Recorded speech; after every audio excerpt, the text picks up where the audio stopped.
Hello दोस्तों, आज की इस वीडियो में आपका स्वागत है। आज इस वीडियो में हम बात करेंगे क्लास 6 की हिस्ट्री के अध्याय नंबर 11 नए साम्राज्य और राज्य। इस चैप्टर में हम नए साम्राज्यों के बारे में पढ़ेंगे। इस चैप्टर से रिलेटेड जितने भी क्वेश्चन आंसर होंगे वह आपको हमारे टेलीग्राम चैनल पर मिल जाएंगे। इसके लिए आप हमारा टेलीग्राम चैनल ज्वाइन कर लीजिए, जिसका लिंक आपको डिस्क्रिप्शन में मिल जाएगा। तो देखिए, यहाँ पर हमें एक कहानी दी गई है। अरविंद राजा बना। अरविंद अपने स्कूल में खेले जाने वाले नाटक में राजा की भूमिका अदा करने के लिए चुना जाता है। वह सोचता है कि मुझे शाही वेशभूषा में मूंछों पर ताव देते हुए तलवार को शान से पकड़कर वह चहलकदमी करेगा। लेकिन अरविंद को हैरानी होती है जब उसे यह बताया जाता है कि उसे बैठकर बीड़ा भी बजानी होगी और कविता का पाठ भी करना होगा। तो अरविंद सोचता है कि संगीतज्ञ राजा वह कौन हो सकता है जो कि बीड़ा बजाता है और कविता का पाठ भी करता है। क्या आपको पता है कि यहाँ पर किस राजा की बात की जा रही है? तो चलिए अब हम उस राजा के बारे में पढ़ते हैं। क्या बताती हैं प्रशस्तियाँ?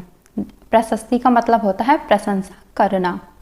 दरअसल अरविंद गुप्त वंश के प्रसिद्ध राजा समुद्रगुप्त की भूमिका अदा करने जा रहा था। अब आप समझ गए होंगे कि अरविंद किस राजा की बात कर रहा है? समुद्रगुप्त की, जो कि गुप्त वंश से संबंधित हैं। देखिए, यहाँ पर समुद्रगुप्त को पढ़ने से पहले हमें गुप्त वंश के बारे में जानकारी होना बहुत ज़रूरी है, क्योंकि समुद्रगुप्त गुप्त वंश से संबंधित हैं। इसलिए जो गुप्त वंश का उदय किस प्रकार होता है, इससे पहले की वीडियो में हमने कुषाणों के बारे में पढ़ा था। तो कुषाण वंश के समाप्त होने के बाद गुप्त वंश का उदय होता है, क्योंकि जो गुप्त वंश के शासक हैं वह कुषाणों के सामंत थे। सामंत का मतलब उनके उत्तराधिकारी, जो कि कुषाण वंश जैसे धीरे धीरे नष्ट होता गया तो गुप्त वंश के जो शासक हैं उन्होंने अपनी शक्ति बढ़ानी शुरू कर दी और उन्होंने अपने अलग राज्य का निर्माण किया। तो इस प्रकार गुप्त वंश का उदय होता है। अब आप सोच रहे होंगे कि यह सारी जानकारी हमें किस प्रकार मिलती है, मतलब किस प्रकार प्राप्त हुई। तो अभी आप पढ़ोगे कि समुद्रगुप्त के दरबार में एक हरिशेर नामक कवि रहते थे। तो हरिशेर द्वारा लिखी पुस्तक है प्रयाग प्रशस्ति, जिसमें हमें गुप्त वंश के बारे में पता चलता है। और इससे पहले आपने देखा था कि चंद्रगुप्त द्वितीय के शासनकाल में चीनी यात्री जो है फाहियान, वह भारत आते हैं। तो फाहियान ने भी अपनी पुस्तकों में गुप्त वंश के बारे में लिखा है। तो देखिए, गुप्त वंश की स्थापना जो है वह श्रीगुप्त के द्वारा की गई, जबकि गुप्त वंश के वास्तविक संस्थापक चंद्रगुप्त प्रथम को माना जाता है और चंद्रगुप्त प्रथम ने महाराजाधिराज की उपाधि धारण की। आपको यह सब पॉइंट्स ध्यान रखने हैं। तो समुद्रगुप्त के बारे में हमें एक लंबे अभिलेख से पता चलता है। वास्तव में यह उसके दरबारी कवि हरिशेर द्वारा संस्कृत में लिखी एक कविता है। आपको ध्यान रखना है कि हरिशेर किसके दरबार में रहते थे? समुद्रगुप्त के, जो कि इन्होंने संस्कृत में एक पुस्तक लिखी है प्रयाग प्रशस्ति। तो यहाँ से क्वेश्चन यह भी पूछा जाता है कि प्रयाग प्रशस्ति किस राजा का वर्णन करती है? समुद्रगुप्त का। इसे करीब 1700 साल पहले लिखा गया। 1700 साल पहले का मतलब 300 ईस्वी। इलाहाबाद में अशोक स्तंभ पर इसकी खुदाई की गई है। यह एक विशेष किस्म का अभिलेख है जिसे प्रशस्ति कहते हैं। यह एक संस्कृत शब्द है जिसका अर्थ होता है प्रशंसा करना। प्रशस्ति लिखने का प्रचलन पहले भी था, जैसे तुमने अध्याय 10 में गौतमी पुत्र श्री सातकर्णी की प्रशस्ति के बारे में पढ़ा, परंतु गुप्त काल में इनका महत्व और बढ़ गया। तो आपको इन सभी पॉइंट्स को ध्यान रखना है। समुद्रगुप्त की प्रशस्ति। देखिए, यहाँ पर हमें समुद्रगुप्त की प्रशस्ति के बारे में बताया गया है। आओ देखें, समुद्रगुप्त की प्रशस्ति हमें क्या बताती है। कवि ने इसमें राजा के एक योद्धा, युद्धों को जीतने वाले राजा, विद्वान तथा एक उत्कृष्ट कवि के रूप में भरपूर प्रशंसा की है। यहाँ तक कि उसे ईश्वर के बराबर बताया गया है। प्रशस्ति में लंबे लंबे वाक्य दिए गए हैं। यहाँ वैसे ही एक वाक्य का अंश दिया गया है। तो चलिए इसे पढ़ लेते हैं। योद्धा समुद्रगुप्त, जिनका शरीर युद्ध मैदान में कुठारों, कुल्हाड़ियों, तीरों भालों, वर्षों, तलवारों, लोहे की गदाओं, नुकीले तीरों तथा अन्य सैकड़ों हथियारों से लगे घावों के दाग से भरे होने के कारण अत्यंत सुंदर दिखता है। तो देखिए यहाँ पर हरिशेन के द्वारा समुद्रगुप्त की प्रशंसा की गई है। हरिशेन का मानना है कि कोई भी योद्धा ऐसे ही नहीं बनते, उन्हें अनेक लड़ाइयाँ लड़नी पड़ती हैं और साथ ही साथ उन्हें जीतना भी पड़ता है, जिसके कारण राजा के शरीर पर अनेक घाव हो जाते हैं और इन घावों के कारण ही राजा अत्यंत सुंदर लगते हैं। तो यहाँ पर हरिशेन के द्वारा समुद्रगुप्त की एक योद्धा के रूप में प्रशंसा की गई है। देखिए अभी हम आपको एक मानचित्र दिखाएंगे। उस मानचित्र में जो इस प्रशस्ति से प्राप्त जानकारी है, यह मानचित्र उनके आधार पर बनाया गया है। हरिशेन 4 विभिन्न प्रकार के राजाओं और उनके प्रति समुद्रगुप्त की नीतियों का वर्णन करते हैं। जैसे कि मानचित्र में हरे रंग का जो क्षेत्र है वह आर्यावर्त के उन 9 शासकों का है जिन्हें समुद्रगुप्त ने हराकर उनके राज्य को अपने साम्राज्य में मिला लिया। देखिए यहाँ से यूपीएससी या यूपीपीएससी के एग्जाम में डायरेक्ट ही क्वेश्चन पूछे गए हैं। जबकि अगर हम दक्षिणापथ की बात करें तो उसमें 12 शासक आते हैं। इनमें से कुछ की राजधानियों को दिखाने के लिए मानचित्र पर लाल बिंदु दिए गए हैं। इन सब ने हार जाने पर समुद्रगुप्त के सामने समर्पण कर दिया था।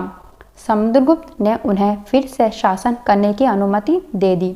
तो आपको इन पॉइंट्स को ध्यान रखना है कि आर्यावर्त के जो शासक हैं उनके राज्य को समुद्रगुप्त ने अपने साम्राज्य में मिला लिया।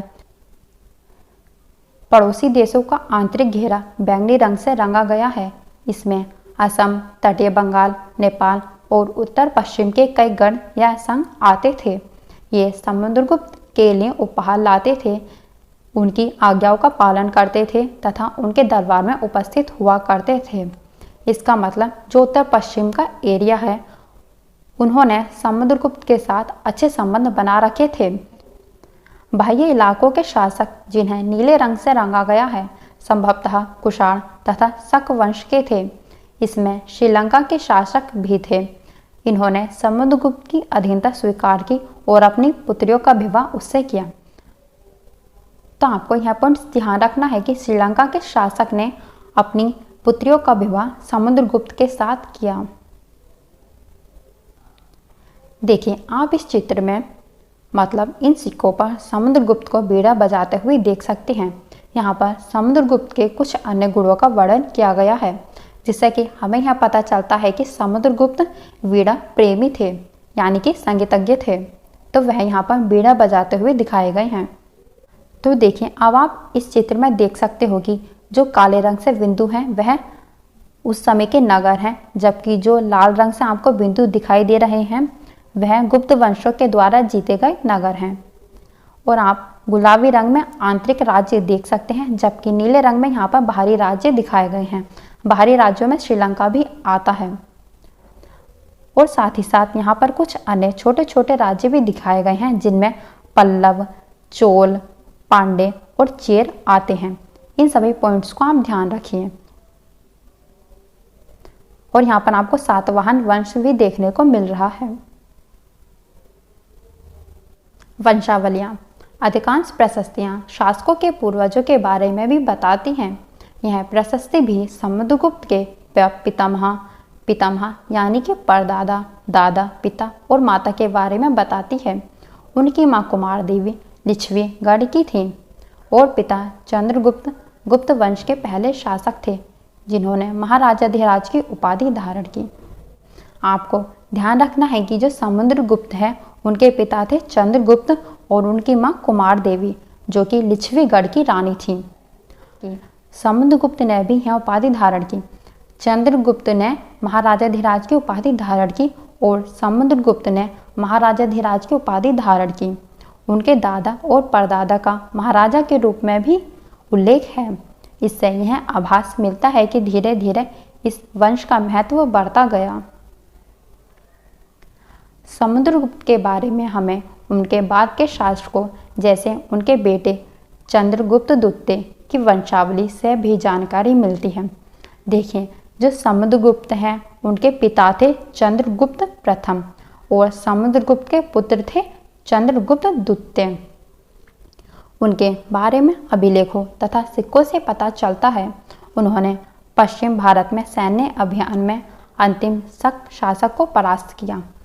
तो शक शासक को किसने परास्त किया? चंद्रगुप्त द्वितीय ने। बाद में ऐसा विश्वास किया जाने लगा कि उनका दरबार विद्वानों से भरा था।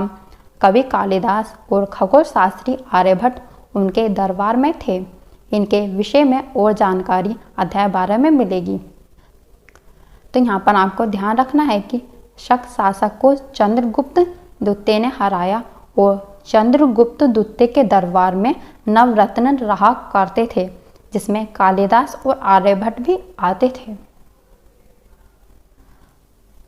हर्षवर्धन और हर्षचरित। देखिए, गुप्त वंश के शासकों के बारे में हमें अभिलेखों तथा सिक्कों से पता चलता है, ठीक है। उसी तरह कुछ अन्य शासक भी हुए जिनके बारे में हमें उनकी जीवनी से पता चलता है। ऐसे ही एक राजा हुए हर्षवर्धन, जिन्होंने करीब 1400 साल पहले शासन किया। 1400 साल पहले का मतलब 600 ईस्वी। उनके दरबारी कवि बाणभट्ट ने संस्कृत में उनकी जीवनी हर्षचरित्र लिखी है। तो आपको ध्यान रखना है कि बाणभट्ट किसके दरबार में रहते थे? हर्षवर्धन के। जबकि अगर हम हरिश्चेर की बात करें तो वह समुद्रगुप्त के दरबार में रहते थे। तो बाणभट्ट के द्वारा लिखी गई एक पुस्तक है जिसका नाम है हर्षचरित्र, जिसमें हमें हर्षवर्धन के बारे में जानकारी दी गई है। इसमें हर्षवर्धन की वंशावली देते हुए उनके राजा बनने तक का वर्णन किया गया है। जो चीनी यात्री सुइंतसांग हैं, उनके बारे में तुमने अध्याय 10 में पढ़ा था। वह काफ़ी समय के लिए हर्ष के दरबार में रहे। तो आपको ध्यान रखना है कि जो चीनी यात्री सुइंतसांग, इसका मतलब हुएनसांग है, वह हर्षवर्धन के दरबार में रहते थे। हर्ष अपने पिता के सबसे बड़े बेटे नहीं थे, पर अपने पिता और बड़े भाई की मृत्यु हो जाने पर वह थानेसर के राजा बने। उनके बहनोई कन्नौज के शासक थे। जब बंगाल के शासक ने उन्हें मार डाला तो हर्ष ने कन्नौज को अपने अधीन कर लिया और बंगाल पर आक्रमण किया।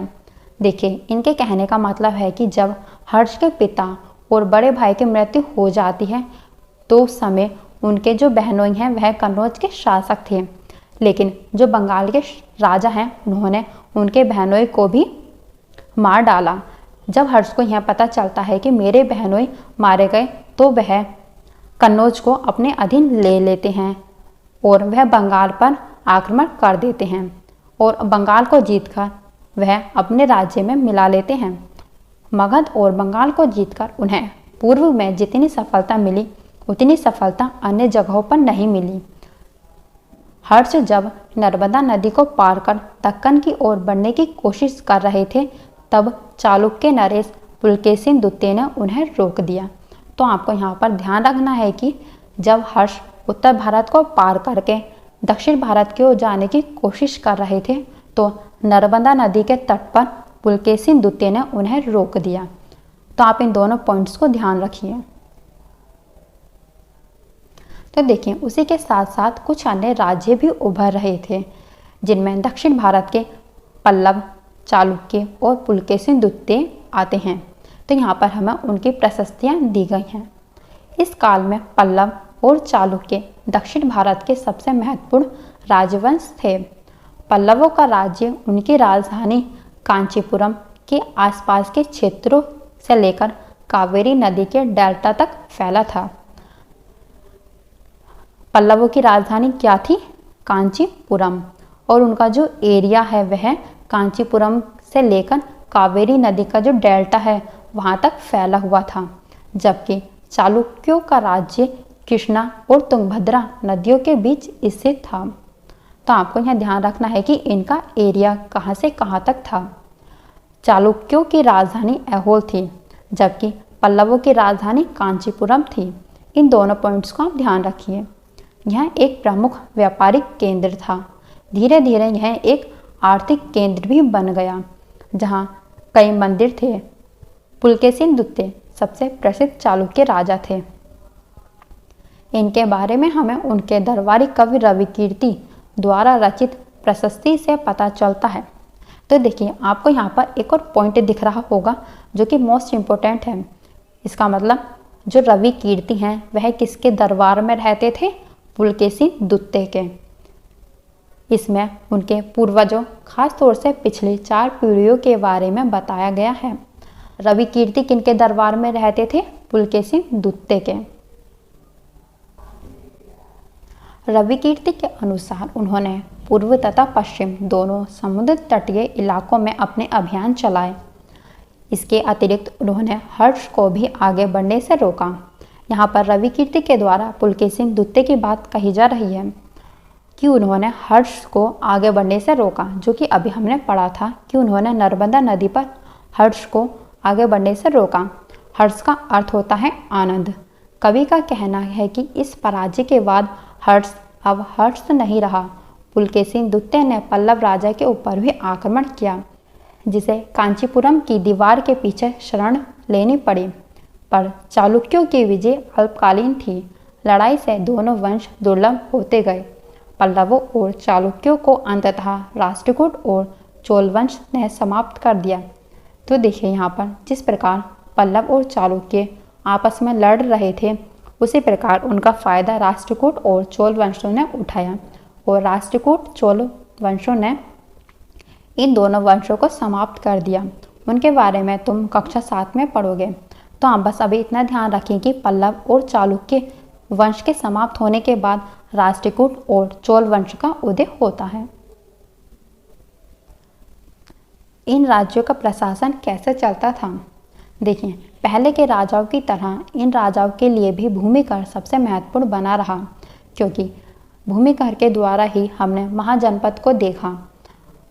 उसमें मगध राज्य भूमि कर के द्वारा ही सबसे शक्तिशाली हुआ, क्योंकि कोई भी गांव अगर उन्नति करेगा तो वहाँ का राज्य तो शक्तिशाली होगा ही। इसीलिए यहाँ पर भी भूमि कर सबसे महत्वपूर्ण बना रहा। प्रशासन की प्राथमिक इकाई गांव होते थे। आपको ध्यान रखना है कि उस समय प्रशासन की जो प्राथमिक इकाई है वह गांव होते थे, लेकिन धीरे धीरे नए बदलाव आए। राजाओं ने आर्थिक, सामाजिक, राजनीतिक या सैन्य शक्ति रखने वाले लोगों का समर्थन जुटाने के लिए भी कई अन्य कदम उठाए। उदाहरण के तौर पर हमें यहाँ पर बताया जा रहा है कि कुछ महत्वपूर्ण प्रशासकीय पद आनुवंशिक बन गए, अर्थात बेटे अपने पिता का पद पाते थे।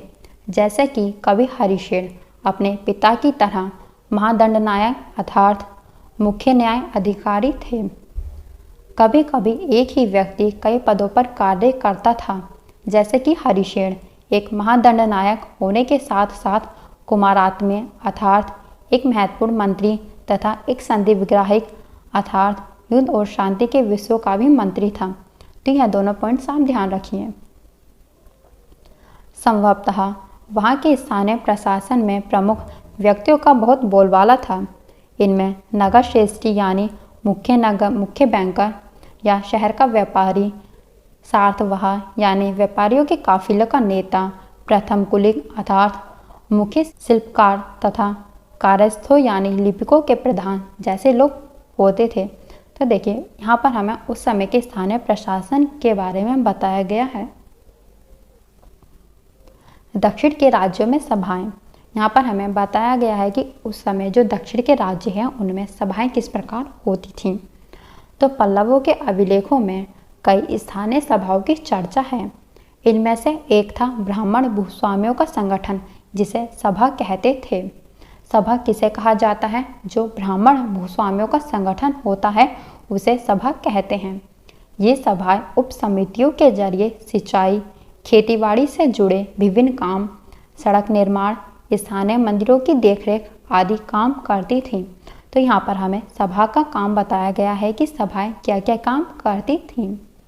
जिन इलाकों के भूस्वामी ब्राह्मण नहीं थे वहाँ उर नामक ग्राम सभा होने की बात कही गई।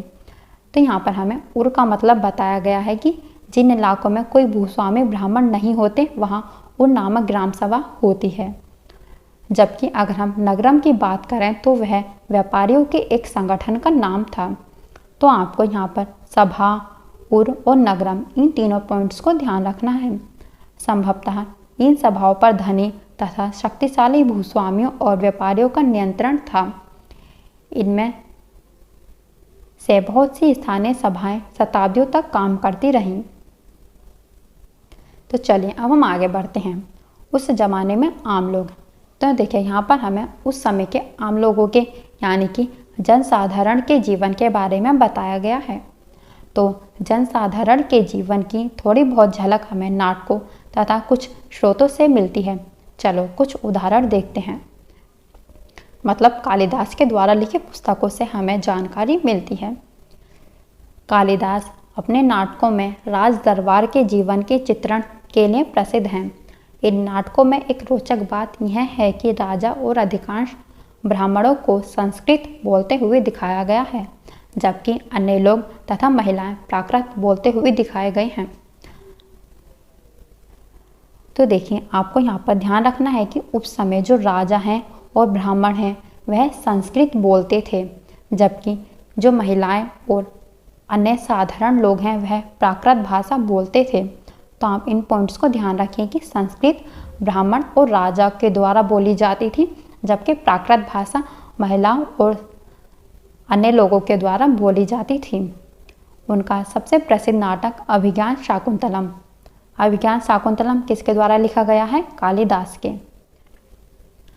आपको ध्यान रखना है कि अभिज्ञान शाकुंतलम जो है वह दुष्यंत राजा और शकुंतला नामक एक युवती की प्रेम कहानी है।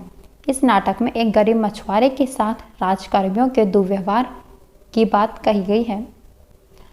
तो आपको यहाँ पर ध्यान रखना है कि जो अभिज्ञान शाकुंतलम है वह कालिदास के द्वारा लिखी गई एक पुस्तक है। तो देखिए अब यहाँ पर चीनी यात्री फाशियन के बारे में बताया गया है। जो चीनी यात्री फाशियन हैं उनका ध्यान उन लोगों की दुर्गति पर भी गया जिन्हें ऊंचे और शक्तिशाली लोग अछूत मानते थे। इन्हें शहरों के बाहर रहना पड़ता था। वे लिखते हैं, अगर इन लोगों को शहर या बाजार के भीतर आना होता था तो सभी को आगाह करने के लिए ये लकड़ी के एक टुकड़े पर चोट करते रहते थे। यह आवाज़ सुनकर लोग सतर्क होकर अपने को छू जाने से या किसी भी प्रकार के संपर्क से बचाते थे। तो यहाँ पर चीनी यात्री जो फाशियन है उसने उस समय के सामाजिक स्थिति का वर्णन किया है। तो देखें दोस्तों इस चैप्टर में उस समय के सामाजिक स्थिति के बारे में वर्णन किया गया है कि उत्तर भारत में किन राजाओं ने शासन किया, जबकि दक्षिण भारत में कौन कौन से राज्य स्थापित हुए। हमने समुद्रगुप्त मतलब गुप्त वंश के बारे में पढ़ा, हर्षवर्धन के बारे में भी पढ़ा और अन्य राज्यों के बारे में भी पढ़ा। तो अब हम इस चैप्टर के लास्ट में अन्यत्र को देख लेते हैं। अन्यत्र एक अन्य जगह की बात। तो देखिए यहाँ पर अरब देश की बात की गई है, जो कि एक मरुभूमि होते हुए भी सदियों से अरब व्यापार का एक बड़ा केंद्र था।